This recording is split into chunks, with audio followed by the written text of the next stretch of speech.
Hello students, welcome to my channel Fun with English. I myself Ramakant Mishra, the teacher of English. तो जिन्होंने previous video को नहीं देखा है वो प्रीवियस वीडियो को देखेंगे। मैंने प्रीवियस वीडियोस में काइंड्स ऑफ नाउन जो 15 काइंड्स के बारे में बताया है और पजेसिव नाउन के बारे में हम बताए हैं। अब हम आगे बताएंगे सिंगुलर नाउन, प्लूरल नाउन तथा प्लूरल नाउन के दो काइंड्स हैं, उन्हें भी हम पढ़ पाएंगे। तो जिन्होंने प्रीवियस वीडियोस को नहीं देखा है वे डिस्क्रिप्शन बॉक्स में जाएंगे और वहाँ लिंक दिया हुआ है, आप प्रीवियस वीडियोस को देखें। तो अब हम चलें नाउन के काइंड्स पढ़ेंगे। Singular noun, plural noun, plural noun के दो काइंड्स के बारे में।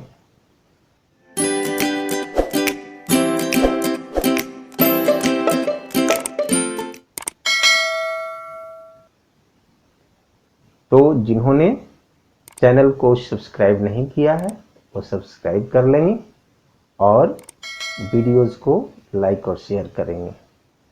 Let's start singular noun. अब हम सिंगुलर नाउन के बारे में जानेंगे और समझेंगे।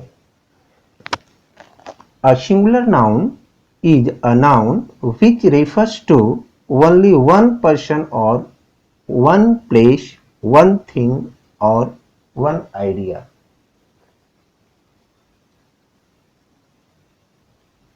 सिंगुलर नाउन से वैसे नाउन का बोध होता है जिससे एक व्यक्ति, एक स्थान, एक वस्तु या एक विचार का बोध होता है।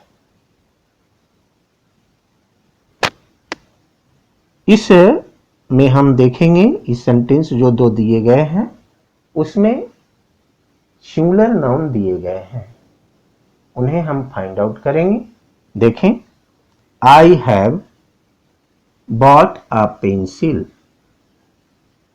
Pencil is in singular noun, ये सिंगुलर नाउन में है। Next, my mother is planting a tree.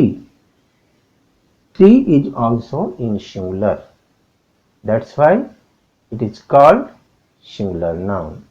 यह सिंगुलर में है इसलिए इसे हम सिंगुलर नाउन कहते हैं। अब हम आगे पढ़ते हैं irregular and regular plural nouns के बारे में। Let's start regular plural noun. तो रेगुलर प्लूरल नाउन क्या होता है इसके बारे में हम लोग जानेंगे। Regular plural nouns are created by adding s or es to the end of the singular noun. Singular noun के अंत में एस या ईएस जोड़कर हम रेगुलर प्लूरल नाउन बनाते हैं। रेगुलर प्लूरल नाउन और इरेगुलर प्लूरल नाउन दोनों मोर देन वन थिंग को बताता है या पर्सन को बताता है, लेकिन प्लूरल बनाने के आधार पर उन्हें हम रेगुलर प्लूरल नाउन और इरेगुलर प्लूरल नाउन में विभक्त किए। तो हम देखें इसका उदाहरण। They have bought 5 pencils. Pencils यहां प्लूरल में है और यह रेगुलर प्लूरल नाउन है क्योंकि इसके अंत में एस हम जोड़े हैं प्लूरल बनाने के लिए। आगे, I sold my benches. यहां जो बेंचेज है यह भी प्लूरल नाउन है और वह रेगुलर प्लूरल नाउन है, क्योंकि इसमें ईएस जुड़ा हुआ है।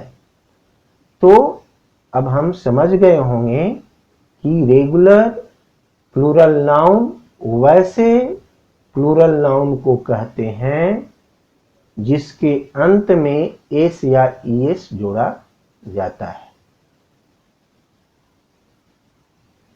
यानी सिंगुलर नाउन के अंत में जिसमें एस या ईएस जुड़ा हुआ होता है प्लूरल बनाने के लिए, उसे हम रेगुलर प्लूरल नाउन कहते हैं। अब आगे हम पढ़ते हैं इरेगुलर प्लूरल नाउन। ऐसे हम सिंगुलर से प्लूरल बनाने के लिए डिटेल्स नियम जानेंगे। अभी हम इरेगुलर प्लूरल नाउन के बारे में चर्चा करेंगे। Let's start. Irregular plural noun. An irregular plural noun is a noun that does not form its plural by adding suffix s or es in the end. Irregular plural noun उस plural noun को कहते हैं जिसे हम singular से plural बनाने के लिए एस या ईएस सफिक्स का प्रयोग नहीं करते। यह भी more than one person, thing और प्लेस का बोध कराता है, जैसा कि रेगुलर प्लूरल नाउन। लेकिन अंतर सिर्फ यही है कि इसका प्लूरल बनाने में हम एस या ईएस का प्रयोग नहीं करते। देखें एग्जाम्पल इसका। He has broken his teeth. Teeth यहां प्लूरल है। टूथ का प्लूरल टीथ होता है, टूथ्स नहीं होता है। यह इरेगुलर प्लूरल नाउन के अंतर्गत आएगा। Next, children are playing. Children यहां प्लूरल नाउन है, तो इसमें हम एस या ईएस लगाकर प्लूरल नहीं बना सकते। चाइल्ड का प्लूरल चिल्ड्रेन होता है, चाइल्ड्स नहीं होता। अतः चिल्ड्रेन इरेगुलर प्लूरल नाउन है। तो आगे के वीडियो में हम शेष और जो बचा हुआ नाउन्स के काइंड्स हैं उन्हें पढ़ेंगे और सिंगुलर से प्लूरल बनाने के भी नियम हम आगे सीखेंगे। इसके भी बहुत सारे नियम हैं। There are so many rules we have to follow how to change singular into plural. तो जिन्होंने इस चैनल को सब्सक्राइब नहीं किया है और वीडियोस को लाइक और शेयर नहीं किया है, अवश्य कर लेंगे।